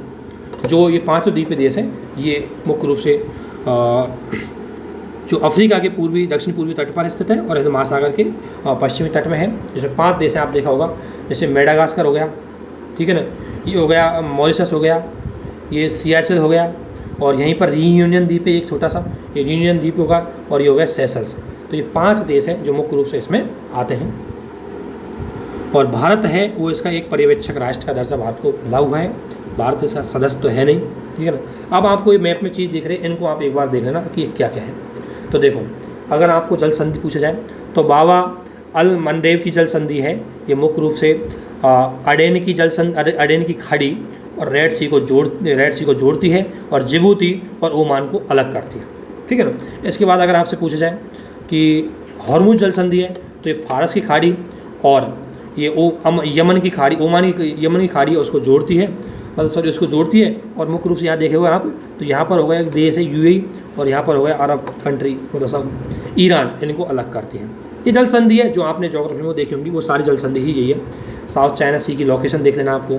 इसके बाद 6 डिग्री चैनल है, इसको देख लेना, 6 डिग्री चैनल है, ये कहाँ पर है। तो 6 डिग्री चैनल भारत के अंडमान निकोबार द्वीप को इंडोनेशिया से अलग करता है, ये ध्यान रखना, 6 डिग्री चैनल। इसके अलावा मलक्का जल संधि जो हिंद महासागर को प्रशांत महासागर या दक्षिण चीन सागर से जोड़ती है। सुडा जल संधि है, ये मुख्य रूप से अगर आप देखोगे तो इसका जो द्वीपीय क्षेत्र है इंडोनेशिया का, इन दोनों द्वीपों, इंडोनेशिया के 2 द्वीपों को सुमात्रा और जावा है, इनको कनेक्ट करती है ना। लैम्बोक जल संधि, इसको एक बार देख लेना, लैम्बोक जल संधि किस किस को जोड़ती है। तो ये जो जल संधि इसमें दी गई है फेमस इनको आपको पता होना चाहिए।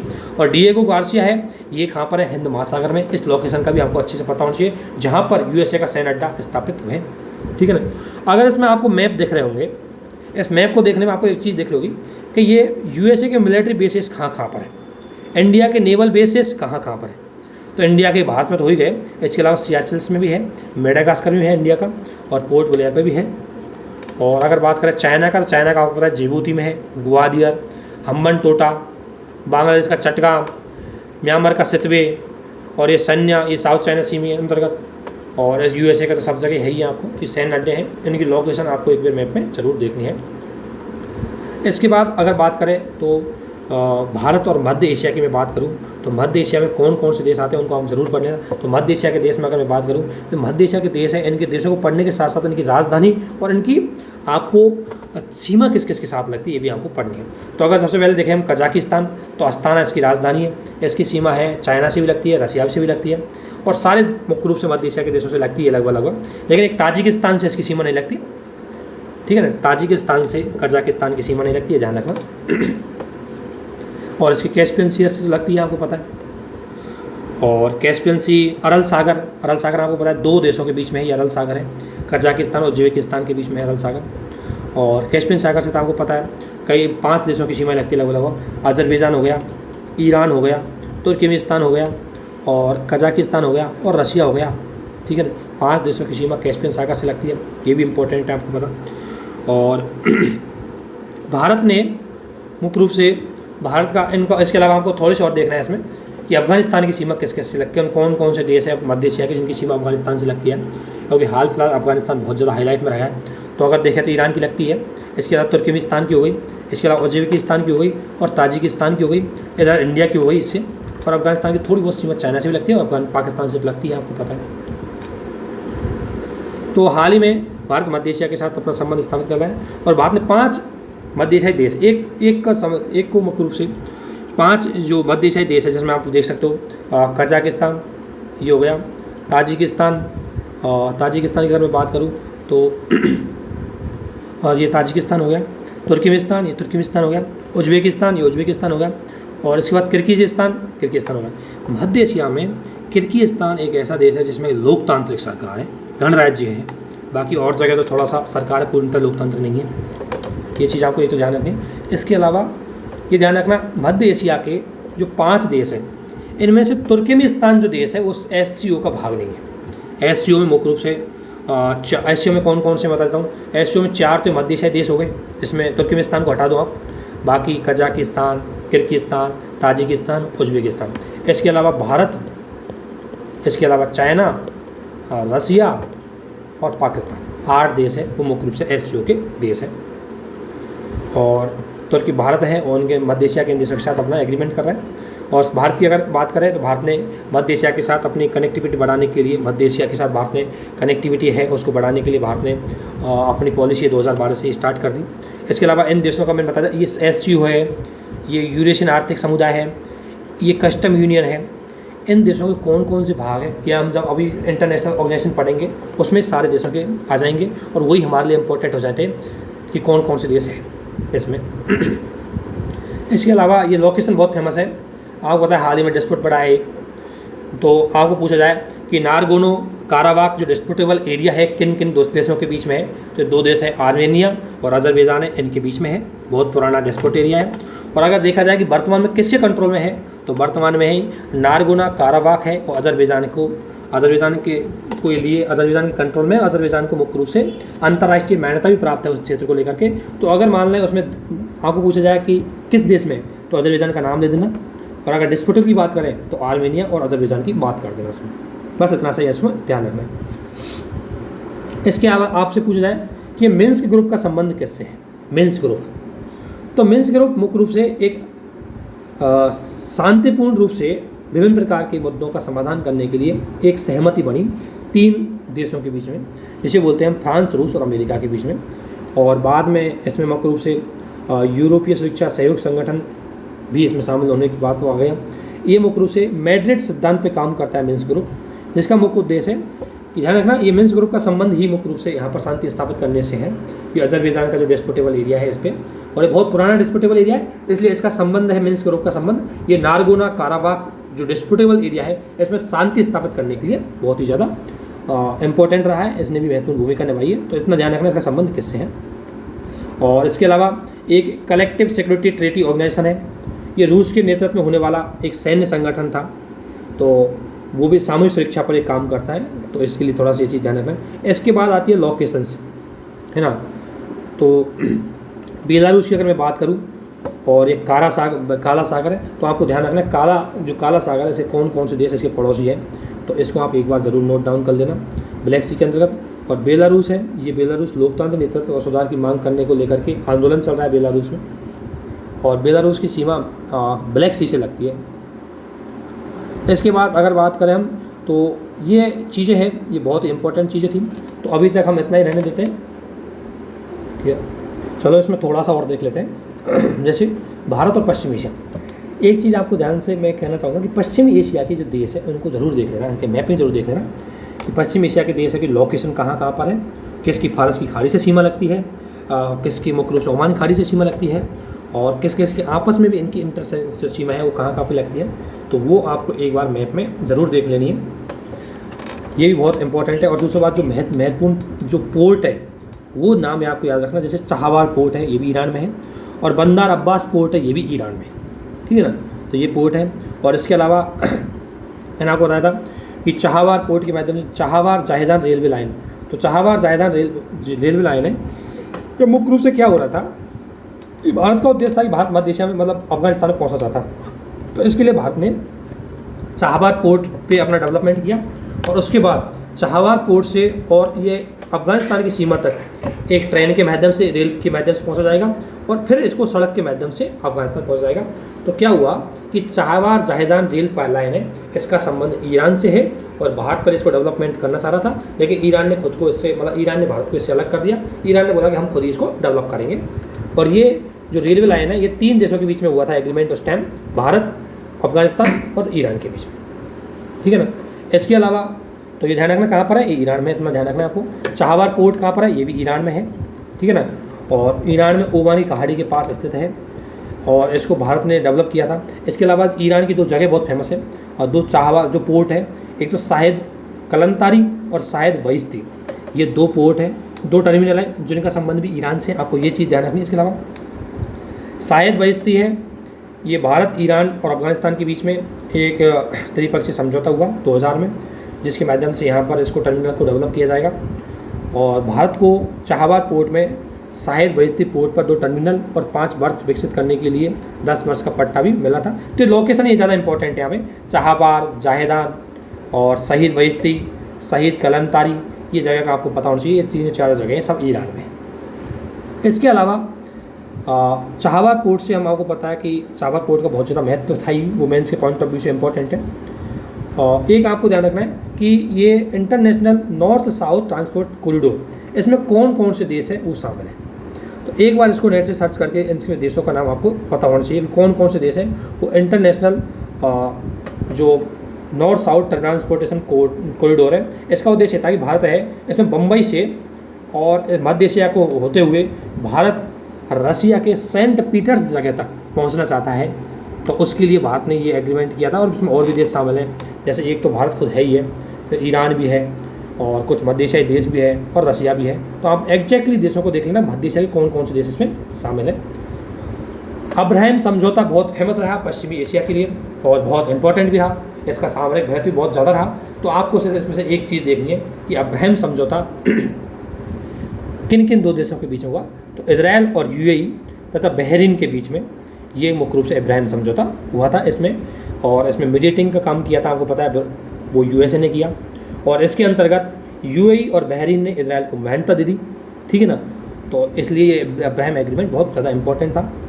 और इसके अलावा ध्यान रखना, यूएई पहला ऐसा खाड़ी देश है। खाड़ी देश आपसे पूछ रहा है कौन कौन से, तो खाड़ी देश में मुख्य रूप से ऐसा नहीं है कि खाड़ी से सीमा लगती है सभी देश होते हैं। खाड़ी देश में 6 देश खाड़ी देश की श्रेणी में आते हैं, मुख्य रूप से 6-7 देश है, जैसे ओमान, यूएई, सऊदी अरब, इराक, कुवैत, बहरीन और कतर।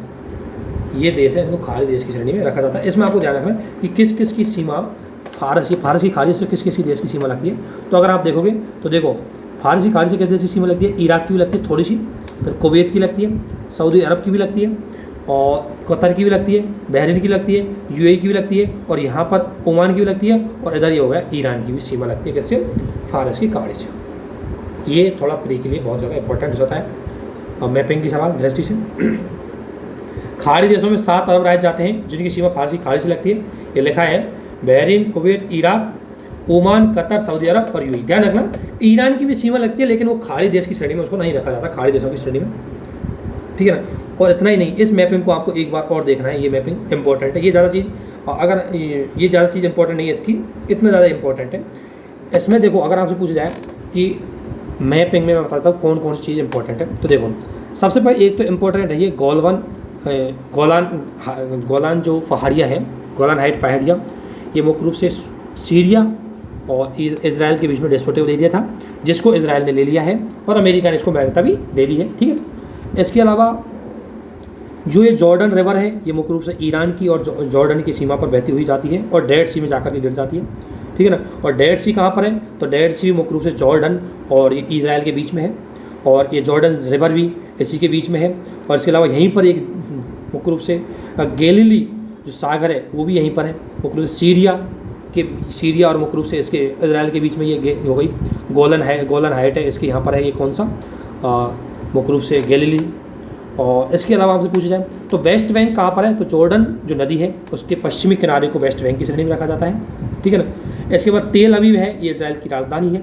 हैफा, ये मुख्य रूप से इजराइल में एक जगह है, ठीक है ना। और इसके अलावा गाजा पट्टी है, ये मुख्य रूप से इजराइल के पश्चिम में हमास का जो कंट्रोल है, हमास मुख्य रूप से एक जो फिलिस्तीन का सैन्य मतलब एक उसको बोल सकते हैं हम, जो फिलिस्तीन की स्वतंत्रता के लिए लड़ रहा है, तो एक सैन्य संगठन है फिलिस्तीन का मतलब। तो गाजा पट्टी, गाजा सिटी यहीं पर है जो इजराइल के पश्चिम में है। इसके अलावा सिनाई द्वीप की पूछा जाए तो सिनाई द्वीप इजराइल के दक्षिण में है, जिस पे कैसा कंट्रोल है, इस पर मुख्य रूप से सिनाई द्वीप है, इस पर इजिप्ट का कंट्रोल है, ध्यान रखना। ये पहले इसको एक टाइम इजराइल ने जीत भी लिया था, बाद में इसने सिनाई द्वीप को दे दिया था इसमें। अब आपको 2-3 चीज़ और ध्यान रखनी है इसमें कि किसकी सीमा इधर भूमध्य सागर से लगती है, तो लेबनान की भी लगती है, इजराइल की तो लगती है, वेस्ट बैंक की जो लगेगी, इजिप्ट की भी लगेगी, ठीक है ना। ये देशों की जो लोकेशन है आपको ध्यान रखना है। और अगर आपसे पूछा जाए कि ये वॉल्फोर घोषणा पत्र का संबंध किससे है, तो वॉल्फोर घोषणा पत्र का अगर बॉल्फोर घोषणा पत्र अगर आपसे पूछे तो 1997 में बेटरन ने किया, और बेटरन ने बोला यहूदियों से कि आपको आपकी जन्मभूमि पर बसा दिया जाएगा, आपको एक राष्ट्र दे दिया जाएगा। तो उससे संबंध है बॉल्फोर घोषणा पत्र का, ठीक है ना। इसके अलावा ये तो बहुत आपने सुनी होगी, बहुत ज़्यादा कहानी चली। तो ओस्लो एग्रीमेंट का संबंध भी किससे है? तो ओस्लो एग्रीमेंट का संबंध है वो इजराइल और पीएलओ है फिलिस्तीन लिबरलाइजेशन ऑर्गेनाइजेशन, जो फिलिस्तीन की स्वतंत्रता के लिए एक संगठन है, उसके बीच में हुआ था ओस्लो एग्रीमेंट, जिसके अंतर्गत वेस्ट बैंक और गाजा पट्टी है वो फिलिस्तीन को दे दी, और वहाँ पर उनकी सरकार बनाने की सहमति इजराइल ने भी दे दी। और इसके अलावा ये रहा पूरा मध्य एशिया का पूरी चीज़। तो ये आपको एक बार देख लेना, लोकेशन देख लेना देशों की इसमें माध्यम से, क्योंकि यहाँ से सवाल आने की बहुत ज़्यादा वो रहती है, बहुत ज़्यादा ये हाईलाइट रहता है पश्चिमी एशिया, इसलिए आपको इस बार देखना है एक बार। जैसे इसमें नीचे जगह दी भी हुई है पूरी। जैसे अगर आपसे पूछा जाए बांदीरम, तो बांदीरम मुख्य रूप से जॉर्डन में है। जॉर्डन के सुदूर में स्थित एक रेगिस्तान है जिसे बेली ऑफ मून के नाम से जानते हैं। इसके बाद बंदर अब्बास जो बंदरगाह है वो ईरान में है, आपको पता है। और जरांज दिलाराम ये भी भारत अफगानिस्तान ईरान के बीच में एक ट्रांसपोर्टेशन गलियारा है। हॉर्मुज जल संधि ये फारस की खाड़ी और ओमान, फारस की खाड़ी को ओमानी खाड़ी या अरब सागर से जोड़ती है, जैसा कि मैंने बताया था। ये हो गई, ये हॉर्मुज जल संधि यहाँ पर है, ठीक है ना। तो ये आपको पता हो जाएगा। और उसके बाद अगर से पूछे मकरान तट, ये मुख्य रूप से ईरान में है, चाबार पोर्ट के पास, और पाकिस्तान के साथ इसकी सीमा लगती है मुख्य रूप से पाकिस्तान के पास में। ग्वादर पोर्ट है ये पाकिस्तान में है, और वनदेजस की जगह है ये मुख्य रूप से चाबार पोर्ट है, कहाँ पर? ईरान में। ये जो लोकेशन आपको दिख रही है यहाँ पर, इनको आपको जरूर पढ़ लेना एक बार। ये बहुत फेमस चीज़ है और करंट में बहुत ज़्यादा रही है, इसलिए आपको इसका थोड़ा सा ये जगह लोकेशन है इनका आपको ध्यान रखना है। तो इसके बाद बाकी चीज़ें हम देखेंगे बाद में। तो ये काफ़ी बड़ा वीडियो हो गया। देखो ये जो IR की जो चीज़ें चल रही है इसमें ऐसे ही सवाल आते हैं। अब आपसे ऐसे नहीं बोलूँगा भारत ने अमेरिका के साथ क्या क्या एग्रीमेंट कर रखे हैं, कितनी बातें बढ़ गई, कितना नहीं हुआ। जो चीज़ है उसको पॉइंट आउट करना है, उसी को याद करना है, बस वहीं से सवाल आएंगे। ज़्यादा गहराई में इससे ज़्यादा नहीं जाना है, क्योंकि वो ज़्यादा गहराई जाने वाला पार्ट है वो मेंस का पार्ट हो जाता है, जो अभी हमारे लिए ज़्यादा इंपॉर्टेंट नहीं है। तो इसी के साथ अभी इतना ही करते हैं। बाकी इस PT 365 की IR की एक वीडियो और होगी, तो उसमें कोशिश करेंगे एक वीडियो में कंप्लीट हो जाए। और आप सभी को धन्यवाद, थैंक यू।